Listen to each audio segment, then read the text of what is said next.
Qabr hayoti. Meni bu yerdan chiqaring. Man robbuka. Robbing kim?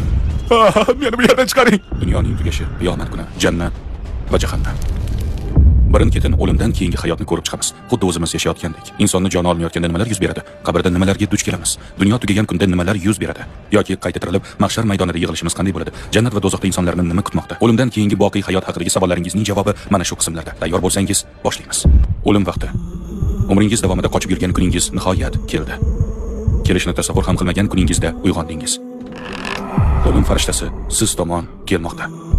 Hamma yoq qorong'u, quyosh chiqishidan biroz avvalgi vaqt. Ko'ksingizdagi og'riqqa chidab bo'lmaydi. Tanangiz qimirlay olmaydi. Ongingiz esa tartibsiz. Bolaligingiz, o'smirlik paytlaringiz, hozirgi holatingiz ham bir soniyada ko'z o'ngingizdan o'tmoqda. Nafas olishga qiynalyapsiz. Lablaringiz qurib ketyapti. Tomog'ingizga nimadir tiqilgandek tuyuladi. Menga nima bo'lyapti? Qo'rqyapsiz.